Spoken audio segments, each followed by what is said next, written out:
सुप्रभात। मैं हूं जगेंद्र राणा। आज की हमारी आध्यात्मिक चर्चा का विषय है आत्मसमर्पण। आत्मसमर्पण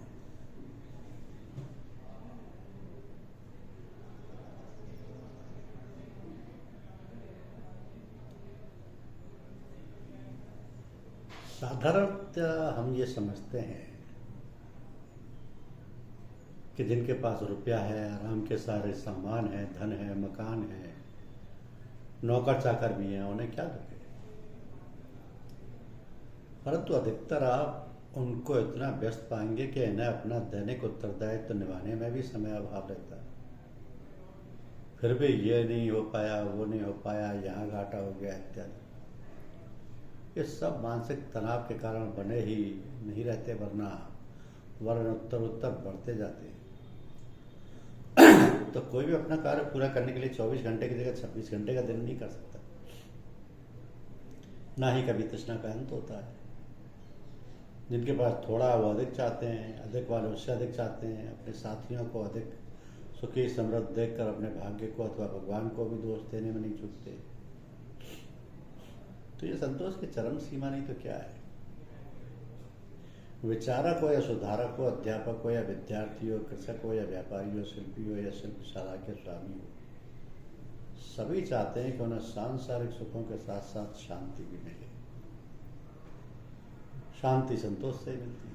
संतोष कहीं भी नहीं मिलता, किसी भी भाव में नहीं मिलता। तो फिर क्या करें, कहाँ जाए। एक ऐसी समस्या बनी हुई है जो हल होने में नहीं आती। आजकल के हमारे युवक जिन पर आधुनिक सभ्यता का पूरा रंग है, संतोष के नाम से चलते हैं। कहते हैं संतोष पिछड़ेपन की निशानी। संतोष हो गया तो हम आगे कैसे बढ़ेंगे। अतः संतोष और उसका सुख हमें चाहिए ही। अधिकतर विद्यार्थी इसी रंग में मिलेंगे। क्या करें, उन्हें शिक्षा इस प्रकार की दी जाती है, उनके विचार उनके आगे के जीवन में भी बने रहते हैं। कभी कहीं दुनिया के थपेड़ों से दुखी परेशान हुए तो कुछ समझ में आता है, परंतु परेशानी निकल जाने पर फिर वही क्रम।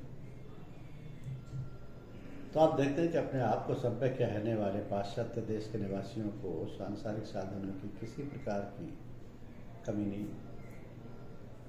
फिर भी उनमें मानसिक तनाव की मात्रा भारतीय अथवा अन्य कम विकसित देशों के निवासियों से कहीं अधिक है। और यही कारण है कि इन धनिक देशों में सैकड़ों स्त्री पुरुष शांति की खोज में भारत आते हैं। यहाँ कर भी इन्हें सही सही पथ प्रदर्शन मिलता है। इनमें हमें तो बहुत बड़ा संदेह है, क्योंकि शांति तो संतोष से मिलती है, संतोष त्याग से मिलता है। हमारी आवश्यकता जितनी कम होगी उतनी परेशानी कम होगी। यहाँ तक कि हमें जो कुछ भगवान ने दिया उसी पर संतोष कर लें और अधिकाधिक प्राप्ति तथा अथवा संग्रह के मोह को त्यागें, तो जितना त्याग होगा हमें शांति की उतनी मात्रा मिलेगी। तो त्याग और संतोष की भावना अपने आप में स्वयं ही धीरे धीरे अभ्यास करके जागृत कर सकती है। इसमें थोड़ी बहुत सफलता तो सरलता से मिल जाती है, परंतु स्थायी होना कठिन है। यदि आप संतोष या शांति को स्थायी रूप में पाना चाहते हो तो आपको इसमें किसी महापुरुष की सहायता लेनी होगी। इन महापुरुष को ही हम गुरु या सदगुरु कहते हैं। अब सदगुरु की खोज में आपको पूर्ण रूप से सतर्कता बरतनी है। ये सब हम अपने पहले वाले सदगुरु की खोज में करते आए। यूँ तो अपने आप को संत, परम संत तथा गुरु सदगुरु कहने वालों, निकले माडो और उनकी छाया में भूले भटके लोगों को ठगने वालों की कमी नहीं। भगवा वेश में इस प्रकार के अधिकाधिक गुरु मिलेंगे, परंतु इनमें सही मार्ग के जानने वाले मिलना कठिन ही नहीं, हमारी समझ में तो असंभव सा ही है। आप गृहस्थी में कहीं कहीं छुपे हुए संत आपको मिल जाए तो आपका बहुत बड़ा सौभाग्य है। आपको यदि सदगुरु की खोज में सफलता मिल गई तो समझिए कि आपके लंबे मार्ग का पथ प्रदर्शक मिल गया। अब आपको चाहिए कि इनके संपर्क का पूरा लाभ जैसे तैसे करके उठा लें। तो आपका जितना संपर्क तथा समर्पण अधिक होगा उतना ही अधिक आपको लाभ होगा। यदि समर्पण पूर्ण है तो काम भी पूरा है। समर्पण में जितनी कमी रहेगी उतना ही काम भी कच्चा रहेगा। परंतु संपर्क का लाभ तो मिलता ही रहेगा। हमारे बुजुर्गवान चचा जी महाराज बतलाया करते थे कि यदि किसी शिष्य का किन्हीं कारणों से काम पूरा नहीं हो सका और उसे संसार से चला जाना पड़ा, साथ ही यदि उसका विश्वास गुरु में डिगा नहीं, तो गुरुदेव उसकी आत्मा को आगे के लोकों में भी यही गुरु बराबर सहायता देते हैं और अंततः उसको परम शांति का पद प्राप्त होकर रहेगा। इसमें केवल अंतर यही है कि मनुष्य योनि में थोड़े समय में बहुत बहुत काम हो सकता है, यहाँ तक कि सबसे ऊंचा अध्यात्म का पद तक प्राप्त हो सकता है और हो जाता है। शरीर के छूटने के बाद प्रगति बहुत धीमी होती है और दिनों का काम वर्षों में हो पाता है। तो सदगुरु अपने असली निजी रूप में ऊंची से ऊंची श्रेणी के भक्त होते हैं। ये अपने प्रीतम की याद से खाली तथा संपर्क से क्षण भर भी अलग नहीं होते। उन्हें आपसे कुछ भी नहीं चाहिए, परंतु यदि आप श्रद्धा विश्वास लेकर उनके पास जाते हैं तो उनके पास जो ईश्वर का प्रेम में है उससे आपके हृदय को भर देते हैं।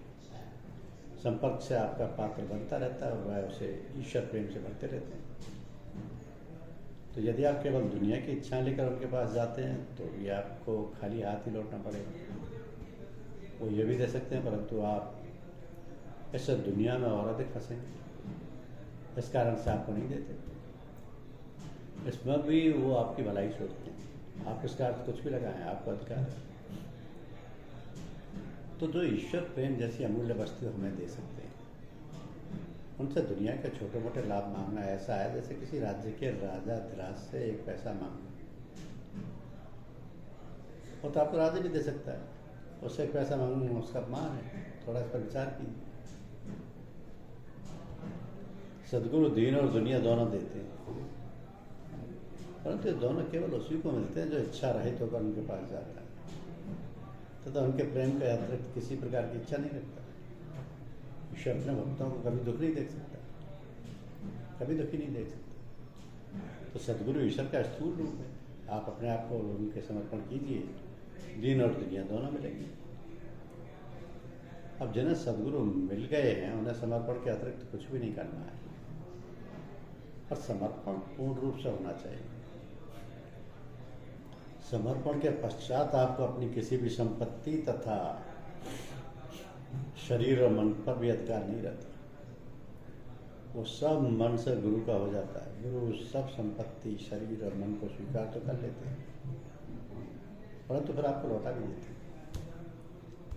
कि अब इस सब का अपना नहीं वरन मेरा, अर्थात गुरु का समझकर इससे काम। यदि समर्पण पूर्ण है तो काम भी पूरा है।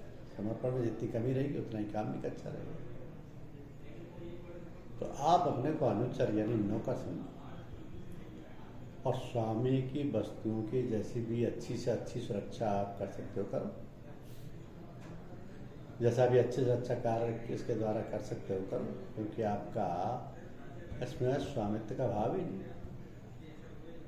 इसके कर्म पर आपको नहीं भोगने पड़ेंगे। गीता में भगवान श्री कृष्ण ने निष्काम कर्म का जो उपदेश दिया है वो निष्काम कर्म यही है कि कोई भी सेठ अपने मुनीम को एक प्रकार से पूरे अधिकार दे देता है, परंतु मुनीम के कारण से जो लाभ हानि होती है वह सेठ की होती है। अब मुनीम का वेतन तथा सेठ जो प्रसन्न होकर दे देवे वही मुनीम का भाग होता है। सब बाहर के लोगों को मुनीमी शब्दकारों को काम में लेते देखते हैं, ये भली बात समझते हैं कि मुनीम ही करता धरता है, परंतु उस दुकान संपत्ति में उसकी लिप्तता केवल मुनीम जितनी तथा सेठ का लाभ हो ये प्रवृत्ति लिए वो होती है। तो सेठ और मुनीम वाली भावना यदि आप अपनी बना सकें तो कितनी सुंदर बात है। हम इसी भावना को एक और उदाहरण देकर स्पष्ट करते हैं कि एक मजदूर आपसे 1 रुपया लेकर आपका सामान आपके चाहे स्थान पर पहुंचा देता है। उसकी दृष्टि अपनी मजदूरी 1 रुपये पर रहती है, पर आपके सामान में कोई स्वामित्व की भावना नहीं रहती। आपके सामान में स्वर्ण मुद्राएं हों या घास फूस हो, उससे उसको कोई प्रयोजन नहीं। उसका काम तो उसे ढोना मात्र है। यदि हम भी सब कार्यों को अपने गुरु का अथवा ईश्वर का मानकर करें तो उसमें हमारी स्वार्थ भावना ना होगी। इसी कारण उसके लाभ हानि का भार हम पर ना होकर उसी के असल मालिक पर होगा। इसी को निष्काम कर्म कहते हैं। तो कर्ता को इसका पाप पुण्य कुछ भी नहीं मिलता। गीता का ज्ञान स्पष्ट रूप से यही है। हम रात दिन देखते हैं कि लोग बड़ी बड़ी संपत्ति कमाते हैं, इकट्ठी करते हैं, बहुत प्रसन्न होते हैं, परंतु अंत में सब कुछ यहाँ छोड़कर चले जाते हैं। उनके साथ उनकी संपत्ति में से कुछ नहीं जाता, फिर भी लोग सारी संपत्ति को अपनी कहते हैं और समझते हैं, समझ का फेर। तो संपत्ति जितनी अधिक, अशांति भी उतनी अधिक। यदि शांति चाहते हैं तो सदगुरु की शरण में आइए और संपूर्ण करके जीवन मुक्त हो जाइए, अन्यथा ये दुनिया और इसका यूं ही चक्कर, इसका चक्कर यूं ही चलता रहेगा। तो ये चमन यूं ही रहेगा और हजारों बुलबुलें अपनी अपनी बोलियां सब बोल कर उड़ जाएंगे। ये चमन यूं ही रहेगा और हजारों बुलबुलें अपनी अपनी बोलियां सब बोल कर उड़ जाएंगे। ये मुनीम या मजदूर की भावना यदि हमारी भी बन सके तो हमारा कल्याण हो सकता है। समर्पण में हमें स्वामित्व यूँ कहिए अपनेपन का मेरा तेरा का भाव त्यागना पड़ता है। जो वस्तुएं हमें छोड़नी पड़ती हैं उन्हें यदि हम अपना समझना बंद करते हैं तो हमें उसको छूटने का दुख नहीं होगा। गुरुमुख मनुष्य को यही करना चाहिए, इसी से उनका पूर्ण कल्याण हो सकता है। और ये सब गुरुदेव के सहारे से बड़ी सरलता से हो जाता है। वैसे बहुत ही कठिन, यहाँ तक कि असंभव है। तो समर्पण की भावना को समझने का प्रयत्न करना चाहिए, समझकर अभ्यास में लाना तथा गुरु की सहायता लेकर परिपक्व करना चाहिए। महात्मा तुलसीदास जी का ये भजन हमें स्पष्ट रूप से शिक्षा देता है कि मन पचते हैं अवसर बीते, दुर्लभ देई पाई हरिपद भजू कर्म बचन गीते, सहस बाहु दस बदन आदि नृप बचे न काल बलीते, हम कर धन धाम समारे अंत चले उठ रीते, सुत बनितादि जानी सुवारत रत्न करने नीते, अंतव तो ही तजेंगे पाकर नातु तजे अभिहीते, अवनाथ हो अनुराग जागु जड़ त्याग दुरासा जीते, बुझे न काम अग्नि तुलसी बहु विषय भोग अभिगीते। यानी अपना सर्वस्व ऐसी जगह अर्पण कीजिए जहाँ आपको पूर्ण विश्वास हो जाए कि सदगुरु शब्द मार्ग को जानते ही नहीं वरन उसके अधिष्ठाता हैं। हम सदगुरु की खोज में ये सब देख चुके हैं, अतः यहाँ इस विषय में ज़्यादा फिर से बताने की जरूरत नहीं, क्योंकि हम इतनी चेतावनी देना चाहते हैं कि जहाँ भी आपको ऐसा लगे कि आपकी संपत्ति का हरण होता है और आपको शांति तनिक नहीं मिलती तो समझ लेना चाहिए यहाँ धोखा मात्र, रुपया कमाने का धंधा है। ऐसे स्थान से अपना संपर्क यथाशक्ति शीघ्र तोड़ लीजिए। चचा जी महाराज कहते थे कि शिष्य को ऐसा चाहिए सब कुछ गुरु को दे, और गुरु को ऐसा चाहिए शिष्य से कछु न ले। तो गुरु को आपका शुद्ध मन यदि मिल जाए तो वह उसमें सरलता से राम नाम को बिठा देंगे, आपका मार्ग खुल जाएगा। और इसके अतिरिक्त कुछ नहीं चाहिए। सांसारिक संपत्ति की उनकी आंखों में कोई मूल्य एवं महत्व है ही नहीं, वो क्यों आपकी संपत्ति की ओर दृष्टि डालेंगे।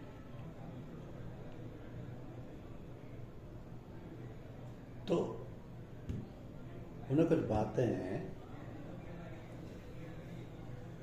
ऐसी जो इससे पथ प्रदर्शन सही रूप से हो सके वो आपको बताएंगे। हम अपने गुरुदेव से संपर्क बना सकते हैं और उसमें स्थायित्व ला सकते हैं, जिससे हमारे आध्यात्मिक प्रगति को शीघ्रगामी बनाते हैं। हमारे पास कितना समय है हमें पता नहीं, इसलिए कहते हैं कि काल करे सो आज कर, आज करे सो अब, पल में परला होगी बहुरी करेगा कब। धन्यवाद।